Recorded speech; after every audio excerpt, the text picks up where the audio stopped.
Ano bang mauna? Sibuyas Ito, or... margarine. Hindi, ano bang sibuyas or bawang? Bawang. Pwede naman sa pagsabayin yan. First, lagyan natin ng margarine.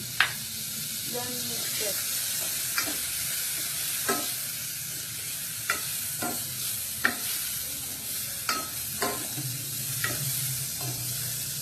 Then, sunod, garlic.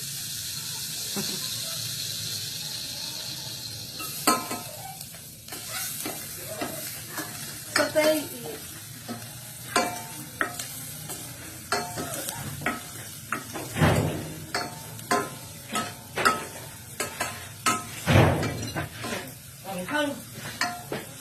Ayun.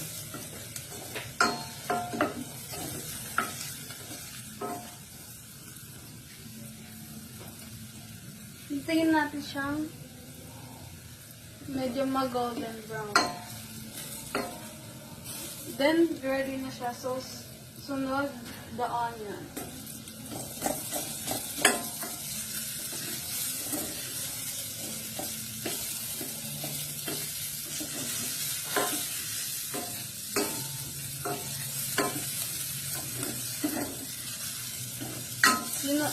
Satay lang. Then, next is the chicken.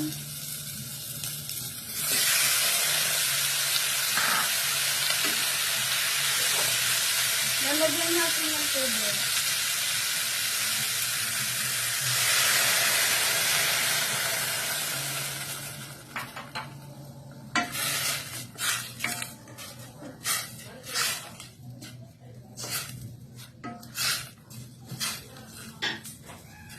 Then sunod, dapat makuk na agad yung corn. So, ilalagay na natin yung corn.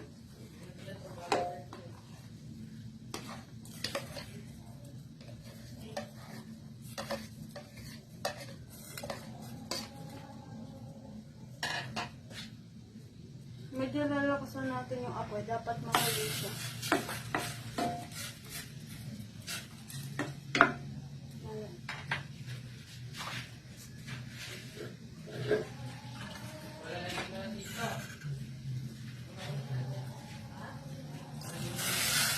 Lagyan pa natin ng nawasa.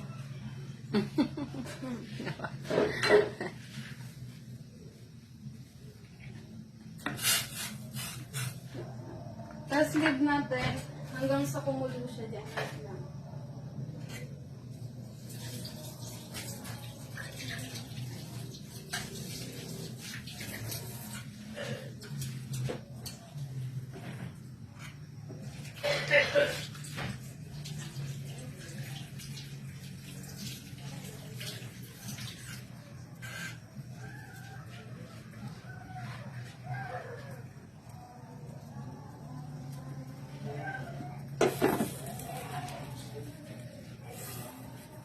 Takpan hanggang hintayin na kumulo.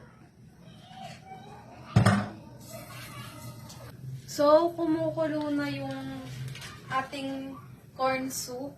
Then, so, i-low heat lang natin konti para di siya masakit sa kamay. Then, lalagyan natin ng chicken nor cubes. So, pabayaan nyo na yung maingay sa gilid, yung mga maingay sa paligid ko. Away mag-asawa yan. Yan. So, nalagay na natin yung chicken cube. So, lalagyan naman natin ng crushed pepper. Crushed black pepper.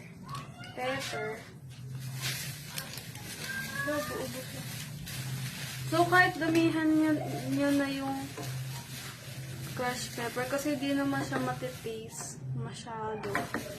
Unlike siya sa like yung parang buo na pepper. Ayun o, konti lang yung makikita mo siya. So, dadagdagan pa natin para magkaroon siya medyo ng lasa. Hindi ka naglagay ng kamatis kanina. Yan. Hindi naman nalagyan ng kamatis. Hindi. So, ayun.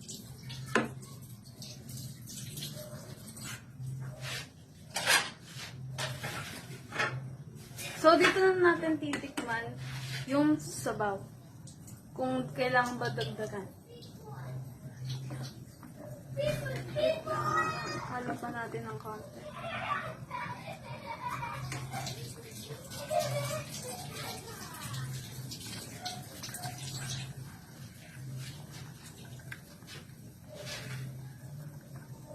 Kulang siya sa asin. So, lalagyan natin siya ng asin. To taste lang yan ah. Depende sa panlasa.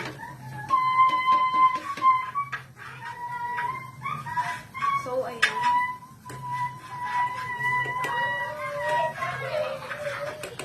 Ingay ng mga bata.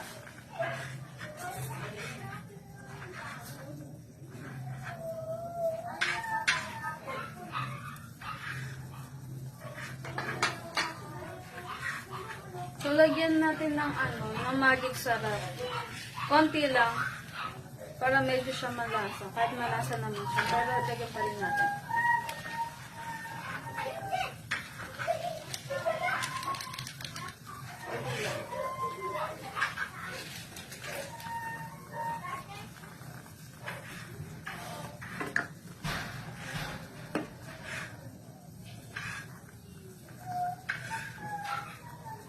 So, taste na natin.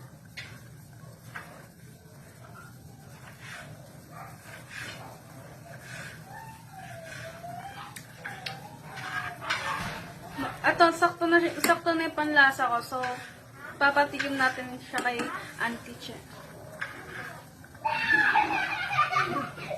Ipan mo muna. Ha? Hindi, ito to. Okay na. So, lalagyan na natin ng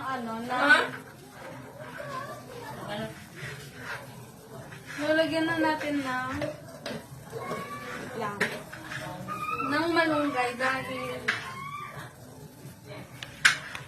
para medyo dagdag din para healthy din siya.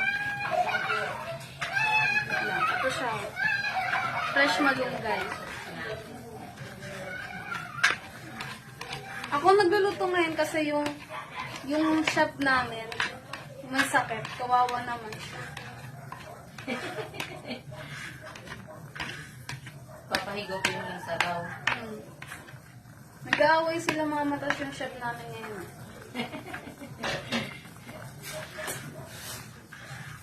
So, ayan yung magiging Lagyan mo pa ba ng sabaw? Parang kulang pa tong sabaw sa kanila eh. Ha? Lagyan. Ito. Kasi, baka si Papa uminom din. Si ate din. Si ate. Tapos konti na lang din sabaw dun sa kabila. Konti lang siya. Dagdagan mo isang baso. Isang? Isang baso na. Yung titik mag-ano ka din yung asin. Okay.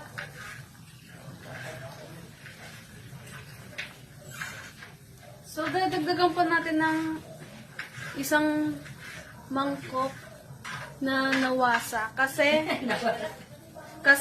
malalakas sila kumain dito, lalo na ako. So, yun na natin. Malalakas yung humigit ng sabaw. Yes. Dahil mga taga-Bisaya sila. Mahilig Ay, hindi. Mas bata sila. Dahil mahilig silang dahil ang mga Bisaya ay mahilig sa sabaw, kaya yun. Yes. Dapat mahilig talaga ng sabaw. Ano po si Papa mo kaya mainitan naman yan? Sabi ganyan niya.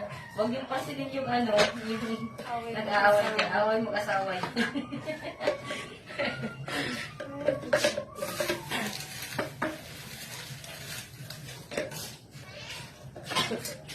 So, dadagdagan pa natin ng konting asin.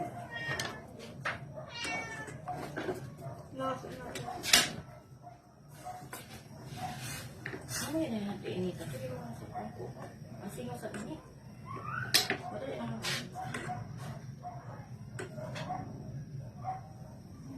takas lang yan. Sa unong ban ko lang. Ang niluto ni Tintin ang kasama ka na. Ito. Sinasarang na niya na si Papa daw niya pahigupon niya sa bago. May sakit daw ang chef. Sana yung chef. Kaya yung chef. Asin ba na yun? Asin pa. Kaya ano kasi. Mas masarap nga pag mali. Sige na. Asin.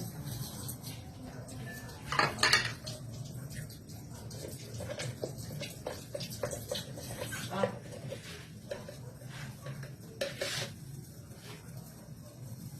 Okay na yun. Madami na yun. gusto na bang mais niyan? Opo. Kanina pa yun. Nagdagdag siya ng tubig sa Abu Dhabi. Ay, putol doon. Ito sila atid eh. Ay, usan na kamang po na lang ay. Kailangan higop lang sa kong. Oo, para pa Para pa malusong ko ano. Kasi dapat pag naghigop niya, mainit pa para pagpawisan. Kasi kung ihigop pa naman ang sabaw ng malamig na, ano yun? Takpan mo na muna. So, tatakpan na muna natin. So, ayun na yung finished product. Corn soup.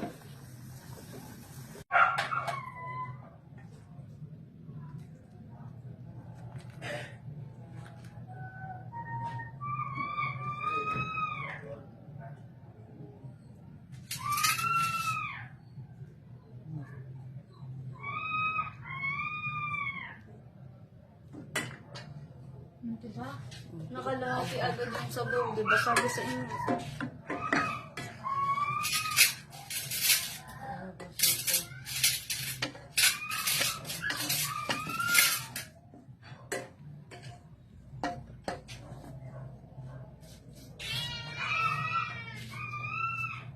Diyan mo sa amin yung sabaw.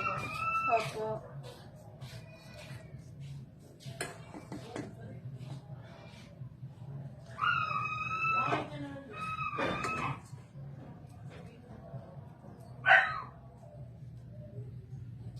Okay na to. Titima na. Tapos na. Pang-plating lang yan.